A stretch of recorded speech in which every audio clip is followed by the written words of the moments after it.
If you listened to the mainstream media 4 months ago, you would have heard that sanctions against Russia were important to crush Vladimir Putin, right? That's what they were telling us. They were telling us that in the West, we've got to put draconian sanctions against Russia.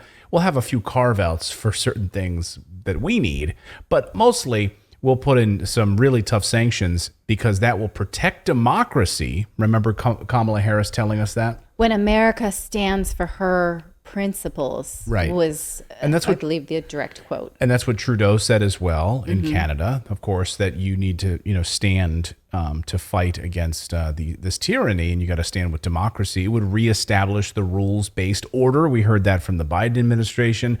The mainstream media, the politicians, they told us all how this would work. Well, I put together a little roundup for you in case you forgot. Take a look.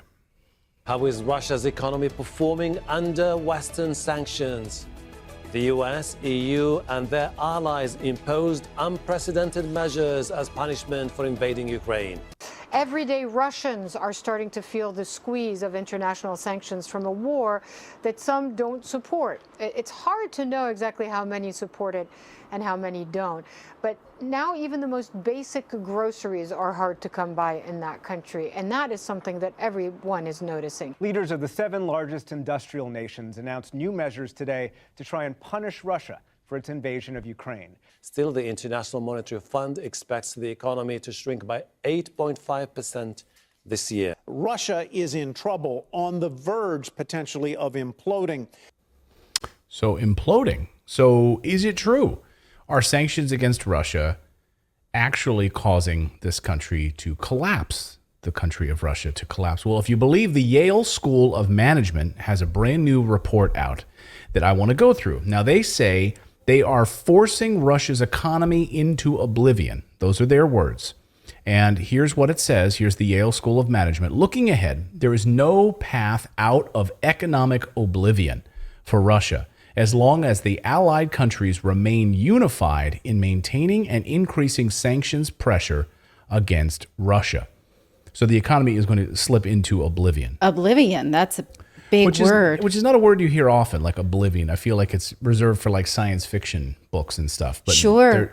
Oblivion. What does oblivion actually mean? It just gives me a throwback to those 80s compilation tapes. But right. I just wonder if we can have an example, a real world example of an economy that is currently or recently been in oblivion. Pushed into oblivion. How about Afghanistan? Like to me, okay. I would say that counts. Okay. Actually, I'll throw this out there to the audience. What does oblivion mean? And I'm not saying don't give me the Webster's dictionary. I Googled it if you want the no, and I don't want an existential, right?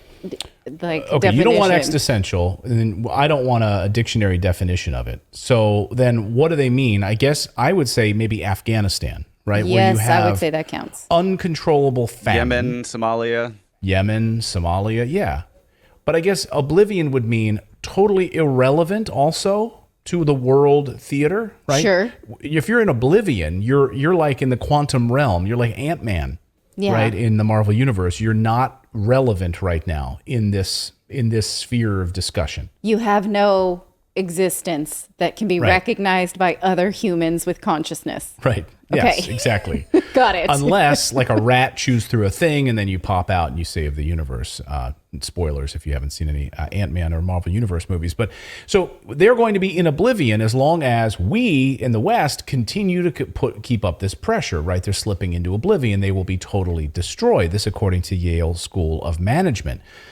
I'm sure a lot of parents who spend a lot of money to send their kids to Yale are happy about that. But in the same report, they point out that they don't have the Russian data that they need because the Kremlin isn't giving it to them. Hey, this is Yale calling. Do you have a bunch of economic data? We're putting together a report on how your country is slipping into oblivion. Can you send over some of that economic data? Can you support this, please? This hypothesis? Nyeh. Is that how you say? Nyeh. Niet. I think. Oh yeah, niet. No, I'm not sending you any data. Stop with that. So no, among the data, think of, by the way, tell me if you think these data points are important to do a Yale School of Management assessment that a country is slipping into oblivion. So here are some of the data points that the Yale School of Management just doesn't have access to. Let's just here they are on your screen. I'm going to go through them. all foreign trade data, all export data, all import data, oil and gas monthly output data, capital inflows and outflows data, financial statements of major companies, central bank monetary base data, foreign direct investment data, airline airport passenger volumes, lending and loan origination data. Okay, so just a few items. We didn't need those data points. We instead used sentiment.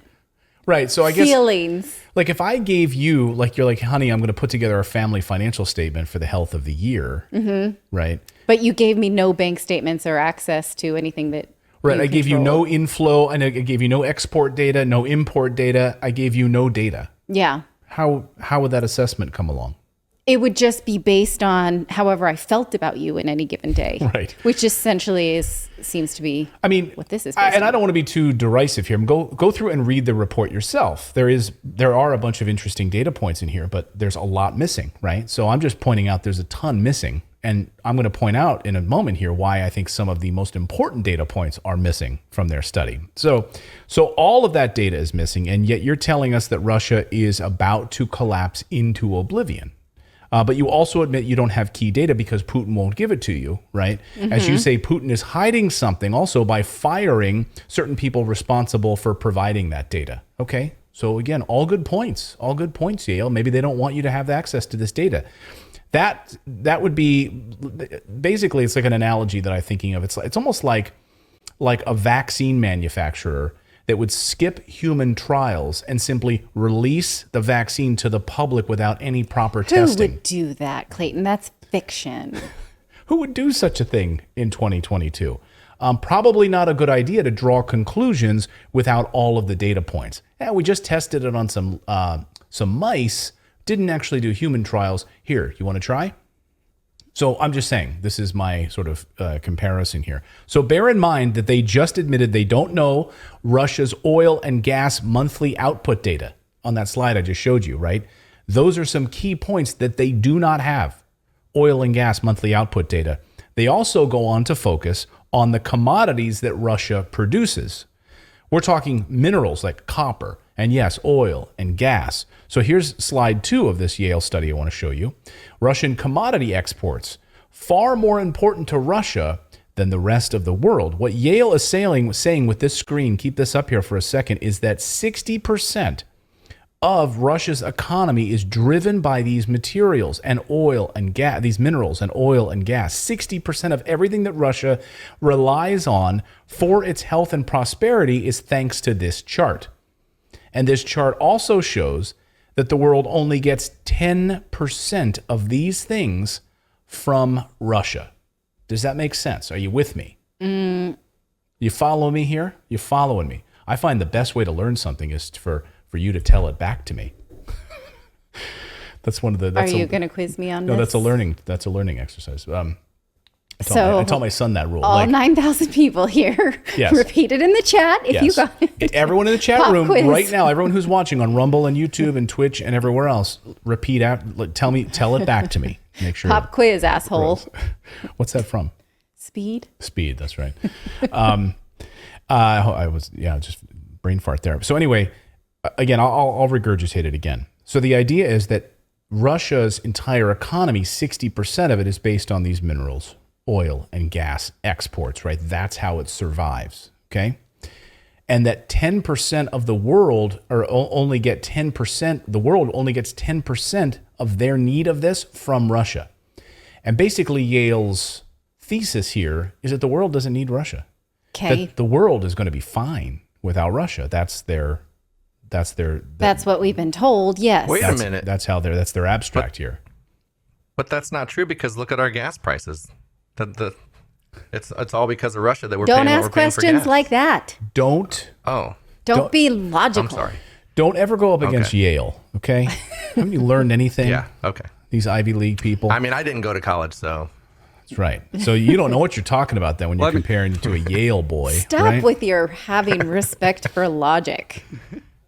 Well, the methodology on this study just kind of cracks me up because I can just see it going on. It's like, we want to do this study on Russia's economy. What do we have? Well, not much. But Dale's been there. Go ask Dale. He'll probably, he's just like, yeah, I'm sure it's I'm sure they got oil or. Dale. That's a good name. I always, when I say a name, I always say Sally. Or a name. Janice. I always use Janice as an example. I got to rotate Dale into Dale my is a names. good one. That's a good name. What? And Dale from Yale. That even makes Dale. it better. Exactly. I didn't think about that. So let's put this another way then, right? The world would be just fine without Russia's oil, gas, and rare earth minerals, according to Yale, because they're only getting a small amount from Russia to begin with. Something, though, seems entirely fishy with that assessment, right? Because you see where I'm going with this. Perhaps they're right that Russian citizens will be crushed by all of these sanctions, that under the weight of these Western sanctions, they'll be destroyed, and that Russia will be sent into oblivion, as they say. Then I hope the West feels good about destroying the livelihoods of regular people, right? Because at the heart of it, that's exactly what we would be doing. Right? It's not gonna stop Putin. Literally, the update this afternoon is that Russia has literally made huge inroads into Ukraine, and the collapse of the eastern part of Ukraine is weeks away. So this is not stopping them, really. All it's doing, if anything, would be hurting average Russians. No, we already have culturally accepted that. No Russian athletes, no Russian dressing, no Russian twists. Well, they even tried to get rid of Russians getting visas in Europe, right? Yes. And there was at least a smart-headed member of the EU that was like, no, we're not going that far. Yeah. Like, why are we going to hurt average citizens? Right. Oh, now you're aware of that you're hurting average people that have nothing to do with, military involvement. Okay. Right. So it's not going to stop Russia from protecting its borders against NATO aggression, right? That's not going to happen, or NATO provocation in Ukraine. They've had 8 years of genocide in the Donbass, and Putin said enough is enough, and there you go, right? That's not going to stop that suddenly. He's just going to go back home because McDonald's closed up shop. This is about hurting ordinary people. That's what it's been all along. Tulsi Gabbard sums it up perfectly. Listen. Now, despite their lectures and their crocodile tears, it's never been about morality. It's not about the people of Ukraine or protecting democracy. This is about regime change in Russia and exploiting this war to strengthen NATO and feed the military-industrial complex. Now, to Joe Biden, it's even about bringing about, quote, a new world order. We've got to lead it, he says. And he's trying to do just that, even if it means bringing us to the brink of nuclear catastrophe. If Yale is right, then why are so many reports surfacing of new oil and gas contracts with Russia? Here's a new Bloomberg report out today showing China just ramped up its purchases of Russian crude oil. That's amazing, right? Here's what I want to say about this, right? So they're boosting Russian energy imports. Watch what they do, not what they say. So what they've been saying all along is that we want to sanction Russia and that Europe doesn't need Russian oil, doesn't need gas, doesn't need minerals, doesn't need any of that. But what they're actually doing is the exact opposite of that. If they didn't need them, then why did Germany just bypass sanctions in order to get oil flowing again to their country? Watch. Say this does little for Germany's immediate dependence on Russia. Worse, Europe is contending with surging natural gas prices. Gazprom, Russia's state-owned energy producer, says the Nord Stream pipeline will be shut down for 3 days at the end of August for maintenance. This follows the federal government's decision to return a turbine for that pipeline to Europe, bypassing Russian sanctions. Earlier this month, Germany's foreign affairs minister called out President Vladimir Putin for withholding Russian energy as a political maneuver. He tried to play games with us, and now the whole world can see crystal clear that he is just using energy as a gameplay. Nord Stream is running at 20% of its capacity, and Gazprom's maintenance announcement has raised more questions. Ukraine's ambassador to Canada is calling on Ottawa to reconsider its stance on bypassing the sanctions. Interesting, right? So assuming that Yale is right and the world doesn't need Russia, then something is not adding up here. Then why the panic, right? Right. And just last month when Russia declared a force majeure and decided it did not have to make good on many of the contracts to send gas into Europe, why did European lawyers get involved and say, oh no, you're sending this gas? If they don't need it, why the hullabaloo? Why bother? So if sanctions do work, then why is Europe about to have one of the coldest winters in modern times? And why are businesses collapsing? Just a question I'm going to throw out there to you. According to a German newspaper this morning, German corporations have collectively written off 10 billion euros, just over $10 billion, as a result of their withdrawal from the Russian market amid Western sanctions. One Germany company had their biggest loss ever thanks to sanctions. And according to the Financial Times today, natural gas prices. Natural gas prices across Europe have quadrupled this year with no end in sight. It's gotten so bad that Europeans are stockpiling wood right now. Note to self, we need to order some more wood. Yeah. What they're trying to do is get as much wood as they can right now and get as much firewood as they can. They're stockpiling and they're buying up as many wood burning stoves as they can find just to keep warm. But sadly, there's a wood shortage. Wood demand has gotten so bad right now that German newspapers are reporting tons of wood theft. People just stealing wood as much as they can. Not only is the price for wood skyrocketed, prices have also risen sharply. Ready-to-cooked beech logs. Have you ever had a ready-to-cook beech log? With a length of 33 centimeters, have jumped up 31% in price. 31% for a beech log. Do you cook on it? No, you burn it. Oh. You burn a beech log. Spruce logs of the same length are up 22% in price. So let's go to the Netherlands. Like Germany's one thing. Let's go to the Netherlands now. In the Netherlands, business owners note that their clients are buying wood earlier than ever. They're running out. So what are people going to do when they can't get any fuel and when temperatures collapse in the Netherlands? What are they going to do? They don't have gas. They don't have wood because they've run out. What are they going to do? Then over to Belgium. Belgium, the same situation. Wood producers there are struggling. This is the Brussels Times this morning. They are struggling with demand while prices are going up as they are across the entire region. Do you see a pattern here? It's not just about the wood. It's also the stoves. So in Denmark, they have such a big labor shortage that they can't make the stoves to get out to people in time. And the demand for wood stoves is at an all-time high. In fact, one of the owners of the manufacturer says, our stoves are worth their weight in gold right now. Anders Kajgaard says. In the past, he says, we were able to ship from our warehouse. Now the latest orders are already scheduled until March of next year. That's going to do you no good this winter. March is the thaw. Just in time for spring, you can get your wood stove to keep you warm. These sanctions are even affecting countries that voted against the sanctions. That's how much the trickle-down effect here is, or the spillover effect. Hungary is allowing logging in some of their protected forests for the first time, just to have extra firewood to heat homes. Hungary even signed a new gas lease with Russia this summer, but that's not even enough.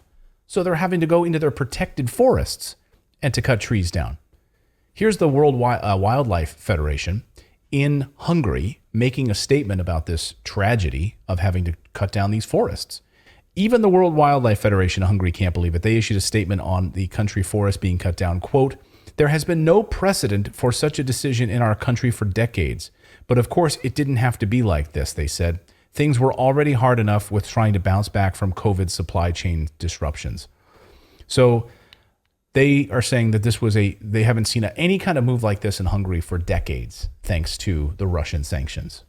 But this speaks to how it will hit the poorer populations the hardest, right? Mm-hmm. Because people with expendable income will just sort of tap into it and pay more for gas that is at a premium, right? They can start to now use expendable income to start buying wood. But what about the people who can't?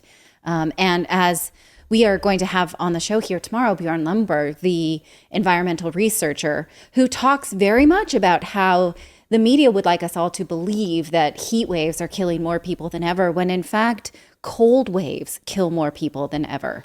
Yeah. And so, we've all been worried about people, suffering from heat exhaustion, which of course is a real thing, and it's tragic, and the world will continue to heat up.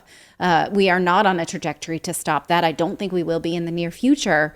But cold is something that we can see coming We can do things to prevent it. We can help poorer people, but we're not at this point. We're only going to harm the poorest populations. Right. And of course, then the billionaires, the unelected billionaires, tell us how to live our lives. In fact, this afternoon, the World Economic Forum just released a new video telling us that we need to take fewer showers. So take fewer showers while the people that live in their billionaire mansions can all tell us how to live our lives. So take fewer showers because that's what they want you to do. Meanwhile, over the past... What's good? I'm sorry if I could just because it fits in with what you're saying, but if you've been following it all of the celebrity backlash over California's water restrictions, and they're finding like the Kardashians were 200,000 gallons over their allotment, and there's other celebrities that are going 400,000 gallons over because they have a 20-year drought, right? And so people are starting to get pissed about it because they're making everybody in California ration their water. And then you've got these celebrities that are somehow going 200, 300,000 gallons. What do they have, fountains? Right, because if you have these the fountains and certain pools have high levels of evaporation, so they have to continue to feed them, and plus, certain water features. And yes, absolutely, this is something that, the wealthy are just willing to pay a premium for. And as I said in my interview with the author, his name escapes me, is that Americans don't pay for water. You may think you pay for water per gallon. You don't. You pay for the amount of the delivery of water per gallon. But the actual water itself, you don't pay for. That's just not the way it works in the United States. Even though you see on your bill a price per gallon, that's really only the delivery mechanism that you're paying for. And so, yes, absolutely, this is another thing where rations hurt poor people, not necessarily wealthy people. And of course, today we learned that the EU is in the worst drought it's had in 500 years. 500 years. So it'd be interesting to see how many celebrities in Europe are living that way, the same way they were living in the United States, and then telling other people how to live their lives. Over the past few years, though, the European Union has actually saw wood-burning stoves. There's documentation on wood burning and wood-burning stoves as sustainable. And burning biomass said, this is another great fuel source for Europe. We should be embracing more of this sustainable wood burning, right? At the end of the day, you're chopping down forests and then you're rebuilding, you're replanting them, right? So that is sustainable, right? Yes. Except the only problem is that the EU banned wood from Russia. And getting wood pellets, which Europe is one of the largest buyers of wood pellets anywhere in the world, compressed pine, and all of that to fill wood-burning stoves. So where are they getting it? Now they're getting it from the United States. That's not sustainable. Think about it. You're chopping down American forests, compressing it into pine pellets, putting it on massive ships. Well, you need machinery to do that runs on gas. Right. To compress wood. Right. Okay. And then putting it on massive ships to ship it across the ocean. Which also requires gas, probably Russian gas. Probably, exactly. Right. You see where I'm going with this? It's not sustainable at all. And the price, no wonder the price has skyrocketed. That's the opposite of sustainable. Then on top of that, Europeans have committed to this Green New Deal, which says that by the year 2030, they are going to reduce CO2 emissions by 55%, and they're going to become climate neutral by the year 2050. With all of that being said, you have freezing temperatures coming, you have gas shortages thanks to Russian sanctions, and not enough wood thanks to Russian sanctions. But Russia's economy is slipping into oblivion.